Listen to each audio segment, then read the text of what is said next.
Yuan is a native of Lintao County. He's beautiful and beautiful. One of the girls in the same village, Gong, is a gorgeous woman named Lue, who is well versed in poetry and has never been chosen as a son-in-law. My heart must be Mendy and the beauty are like Yuan, so I will marry my daughter to him, Lue's mother told others. When Yuan heard about it, he tricked his wife into going into the well and pushed her down. Then I'll marry Lue again. After Yuan married Lue, the couple fell in love.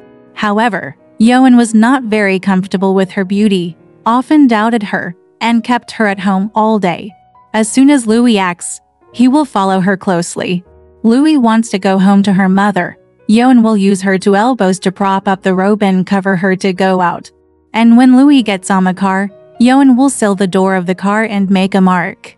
And when it is over, Yuan will follow her back and stay at her mother's house for one night, and urge her to come back together. Green couldn't take it anymore.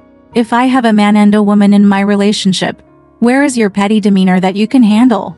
She infuriated. Every time Yuan leaves the house, she keeps Lue at home.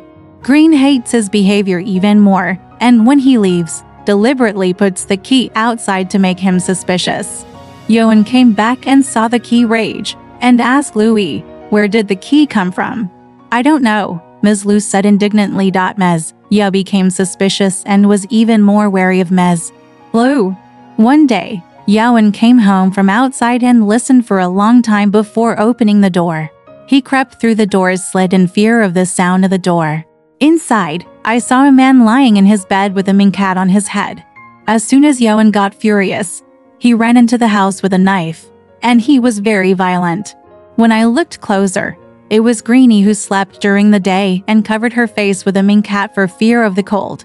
Yuan was shocked and stomped on his feet. Green's father complained angrily to the government.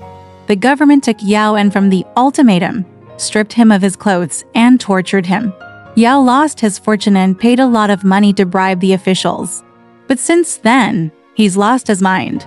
One time, he happened to be sitting alone, seeing Green making out in bed with a man with a beard. Yuan was disgusted and came over with a knife. However, he disappeared just before he got to bed, and Yuan turned angrily around and sat down again.